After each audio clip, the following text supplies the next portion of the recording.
முழுமையற்ற தங்கள் அன்பு எனக்கு தேவையில்லை. சற்று பொறுங்கள் தேவி.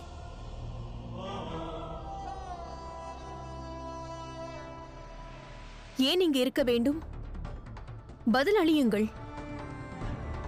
எனக்கு என் கணவர் தேவை. துரித கதியில் அவர் எனக்கு தேவை. இங்கிருந்து நான் புறப்படாவிட்டால் 12 ஜோதிர்லிங்கத்திற்கான பயணத்தை எவ்வாறு முழுமை செய்ய இயலும்?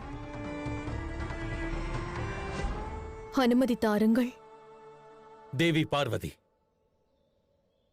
உதயமானதும் புறப்படுங்கள். சற்று சிந்தியுங்கள். இந்த நள்ளிரவில் பதியால் பத்தினியை எவ்வாறு தனித்து பயணிக்க அனுமதிக்க இயலும்? ஒப்புக்கொள்கிறேன் பார்வதி. இப்புவிக்கு வந்த மறுகணம் திடீரென்று தங்களை விட்டு பிரிந்தது தவறுதான். என் ரூபம் துறந்த லிங்கங்களுக்குள் ஐக்கியமானேன். தங்களுக்கு அது வேதனை தந்திருக்கும். பத்தினியாக தாங்கள் கொண்டிருந்த குரோதம் உச்சிதமாகும்.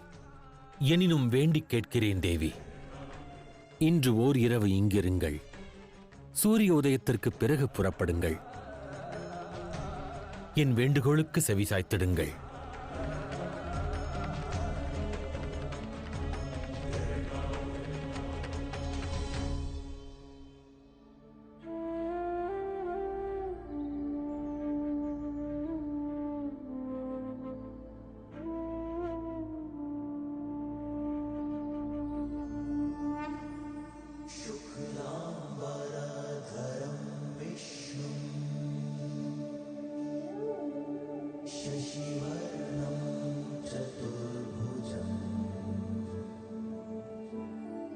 என்ன பார்க்கிறீர்கள் நாராயணா?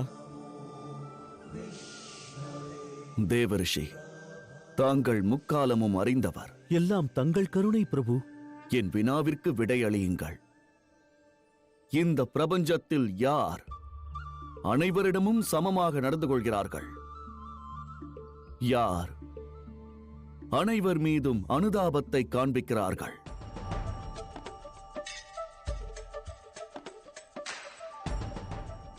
என்னை மன்னியுங்கள் நாராயணா. என்னால் தங்களது இந்த வினாவிற்கு விடையளிக்க இயலாது. ஆனால் நான் ஒன்றை நன்கு அறிவேன் பிரபு. எவ்விடத்தில் இந்த மகா ஞானியான தங்கள் பக்தனின் ஞானம் முடிவிற்கு வருகிறதோ அங்கு தங்களது ஞானம் உதயமாகிறது.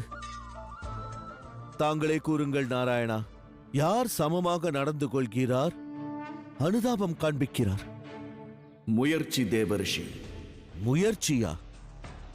முயற்சி. மகாதேவராக இருக்கட்டும், ஒரு சாமானியனாக இருக்கட்டும், யார் என்ன முயற்சி செய்கிறார்களோ அதற்கேற்றார் போல் கிட்டுகிறது. முயற்சியின் பார்வையில் சிவனோ சாமானியனோ அனைவரும் சமமானவர்களே. இறைவனும் பக்தனும் ஒன்றுதான். ஆகையால் சிவன் கிடைக்க வேண்டுமென்றால் ஆதிசக்தி அதை போன்ற ஒரு முயற்சியை செய்ய வேண்டும். மனிதனுக்கு மட்டுமல்ல, இறைவனானாலும் அவர் நம்பிக்கையை பெறுவதற்கு நாம் முயற்சி செய்ய வேண்டும். அதுவே சிறந்த வழி. சரியாக கூறினீர்கள் நாராயணா. இப்பிரபஞ்சத்தில் அனைவரையும் சமமாக பார்ப்பது முயற்சி ஒன்றுதான். அதோடு இறைவனுக்கு பிறகு சரியான நியாயத்தையும் வழங்கக்கூடியது முயற்சி மட்டும்தான் பிரபு.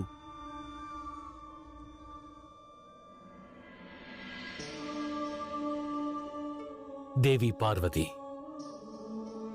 இக்கனிகள் யாவும் தங்களுக்கே.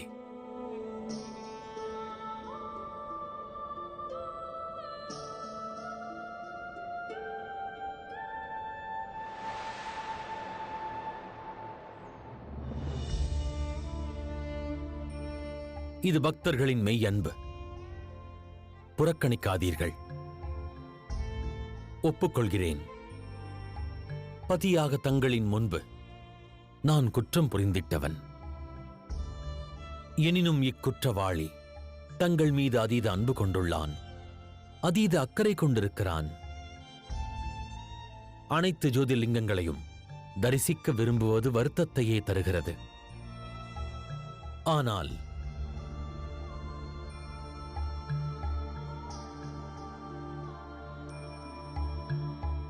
புசித்திடுங்கள் தேவி. மகாதேவா, எனக்கு தங்கள் கனியும் கனிவும் தேவையில்லை. எனக்கு தாங்கள் மட்டும்தான் தேவை. அதுவும் தங்கள் நிஜ ரூபத்தில். எனக்கு என் சிவன் தேவை. நான் கோபித்துக் கொள்ள, வருத்தத்தில் உள்ள பொழுது தலை சாய்த்துக் கொள்ள, மீண்டும் கைலாயம் செல்ல என் சிவன் தேவை. இந்த கனிகளை தாங்களே உண்ணுங்கள். பத்தினி உரைத்ததை பதியால் மீறிட இயலுமா?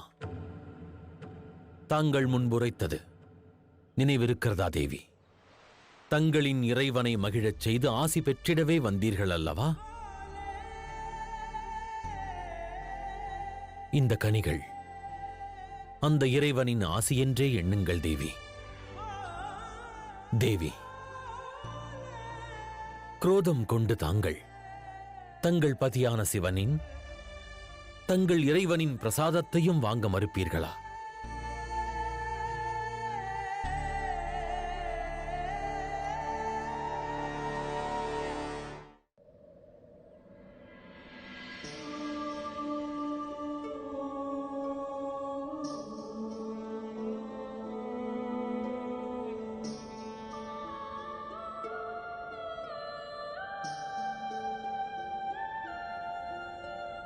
என் இறைவனுக்கு அளிக்காமல் என்னால் உண்ண இயலாது.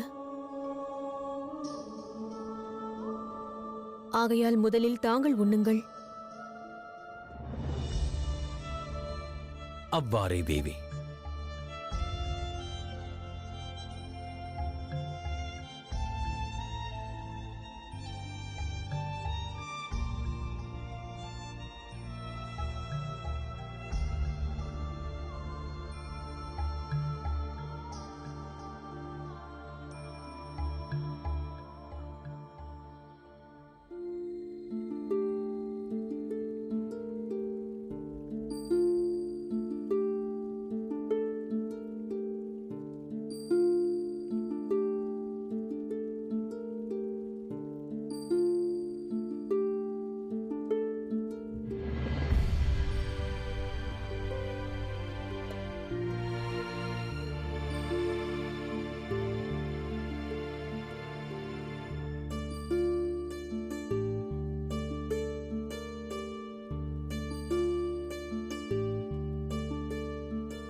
தேவி பார்வதி,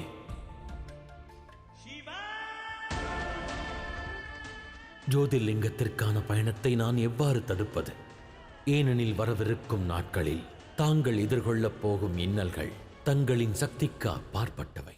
பார்வதி ஆலயத்தை விட்டு வெளியே வரவில்லை. ஒருவேளை தனது திவ்ய சக்திகளை பிரயோகித்து ஆழ்நிலை தியானத்திற்கு சென்று ஒரு ஜோதிர்லிங்கத்தில் இருந்து மற்றொரு ஜோதிர்லிங்கத்திற்கு செல்லக்கூடாது. அதற்கு வாய்ப்பில்லை. அவர்கள் சிவனின் சக்தி. நிச்சயம் அவ்வாறு செய்ய மாட்டார்கள். என்ன செய்வது குருதேவா? அதற்கு இரு காரணங்கள் உள்ளது. முதல் காரணம், தேவி பார்வதி சிவனை தனது நிஜ ரூபத்தில் பெற ஒரு சாமானியமான பெண்ணாக 12 ஜோதிர்லிங்கங்களை பயணம் செய்து தரிசிக்க வேண்டும். அந்த வேதனைக்கான பலன் அவர்களுக்கு கிடைக்கும். இரண்டாவது காரணம், இந்த பயணமானது அண்ட சராசரத்தில் உள்ளவர்களுக்கு ஒரு எடுத்துக்காட்டாகும். எந்த நபர் முழு கவனத்தோடு தூய்மையான மனதோடு இந்த யாத்திரையை நிறைவு செய்கிறாரோ மகாதேவர் அவர் மன விருப்பத்தை நிறைவேற்றுவார். ஏனென்றால் இந்த பிரம்மாண்டத்தில் சிவனை போன்ற இறைவன் வேறு எவரும் இல்லை. அவர் ஒருவரே வேண்டுதலுக்கு மட்டுமல்ல, முயற்சிகளுக்கும் பலன் அளிப்பவர். அப்படியென்றால் பார்வதி இவ்வழியாகத்தான் செல்வாள். ஆம், சக்தி சிவனிடம் இருந்து பிரிவாள். அதற்கு அனைவரும் காத்திருங்கள். வெகு நேரமாக காத்துக் கொண்டுதான் இருக்கிறோம் அசுரமாதா. பார்வதி நிச்சயம் இவ்வழியே வருவாள். ஆனால் அடுத்த ஜோதிர்லிங்கத்தை காண அவள் செல்ல மாட்டாள்.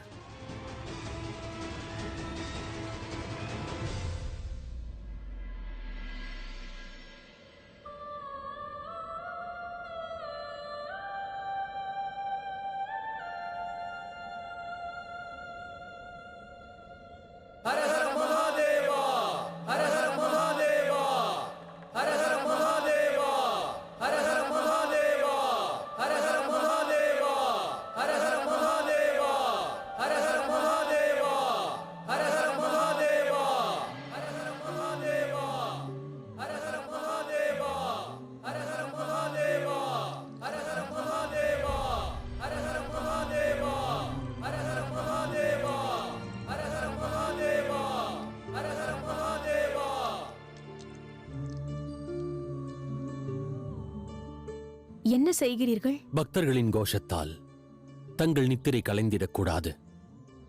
அதற்காகத்தான்.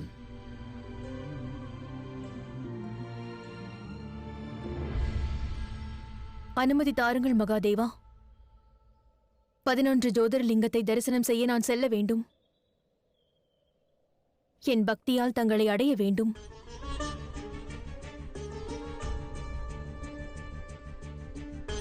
சற்று பொறுங்கள். கூறுவதை கேளுங்கள். தேவி பார்வதி பதியாக தங்களிடம் ஒரு கணம் உரையாட வேண்டும்.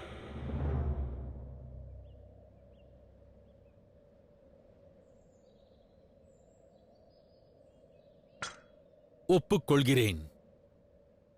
தங்களின் பதியாயினும் நான் ஒரு குற்றவாளியே. அக்குற்றத்தின் அக்னியில் ஆழ் மனதில் நான் எரிந்து கொண்டிருக்கின்றேன்.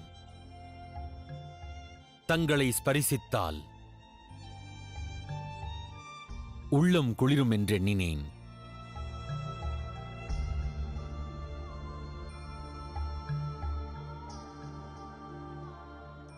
இல்லை, நான் ஒப்புக்கொள்ள மாட்டேன். தங்கள் மீது நான் குரோதத்தில் உள்ளேன். குரோத அக்னியில் எரிந்து கொண்டிருக்கும் மனைவியை ஸ்பரிசித்தால் தங்கள் மனம் குளிராது மகாதேவா.